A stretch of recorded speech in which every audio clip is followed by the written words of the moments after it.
I will call this the fallacy of the placebo group. This is why nothing works with children.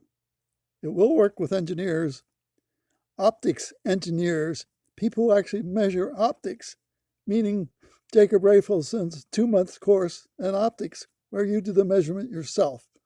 That's why I call for an engineering study. Here goes. Myopia is bad.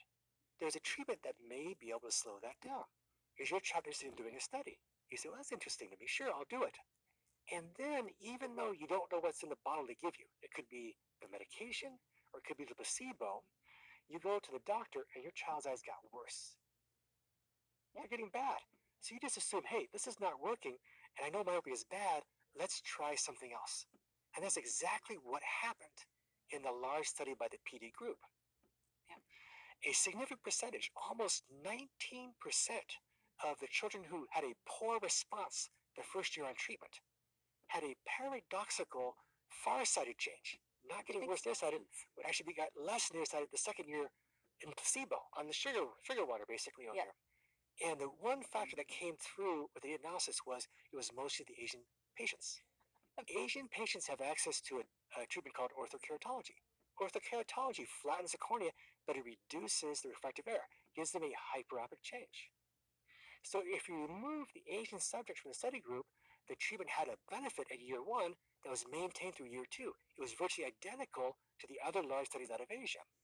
However, Western children will not sit by and let their child's eyes get worse when they know the condition is bad and whatever is inside that bottle that they're giving is not working.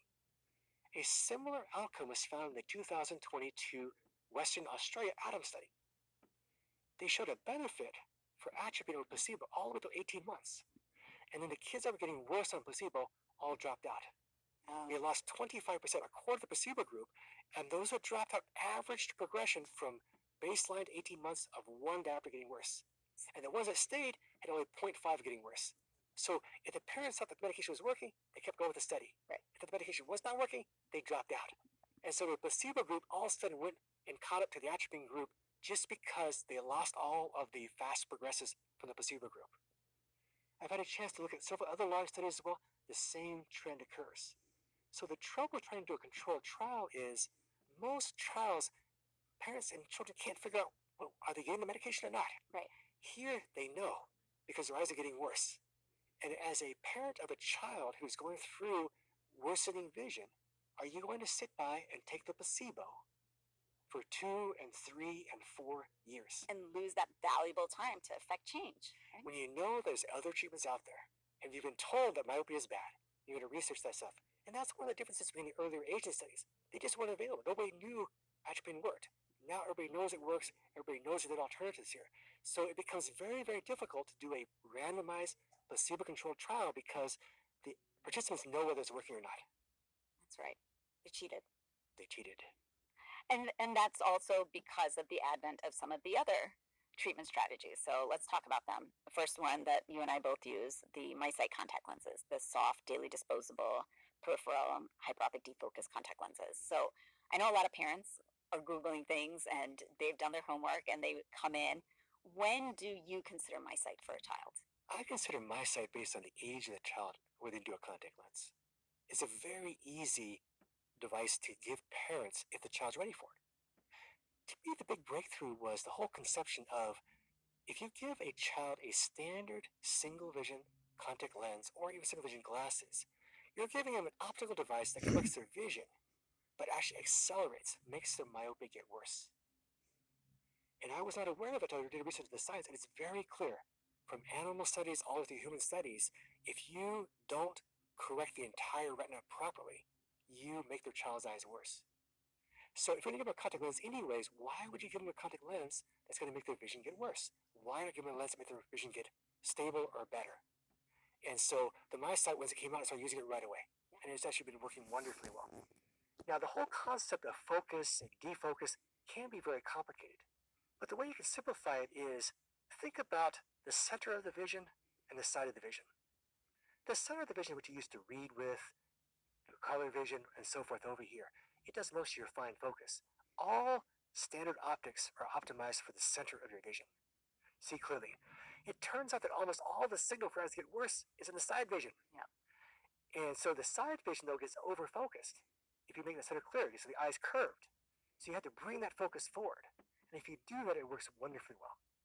And once again, without teasing my data too much, it turns out that if you add my sight to somebody who's a poor responder to atropine, it really has a powerful effect. It has the most. I send this to my relatives. I treat them like optics engineers, meaning I expect them to make their own refractive measurements. Rafelson did it in 2 months and became a doctor of optics. I did it because I knew I had to do it. They keep on treating children like they're idiots and don't know what they're doing. Maybe there is some truth in that. But then they want to run a placebo study. Placebo studies don't work in engineering science because you know what you're doing. You know the consequences of what you're doing. You measure your own refractive state, and you take complete responsibility. There's no medicine in engineering prevention.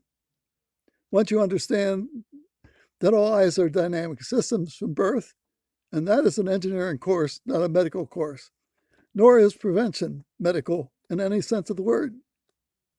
But you must understand control systems and all eyes as control systems by actually looking at the primate data, which is something that no one in medicine will take seriously because they want to run a medical study and not tell you what you are doing and why you're doing it.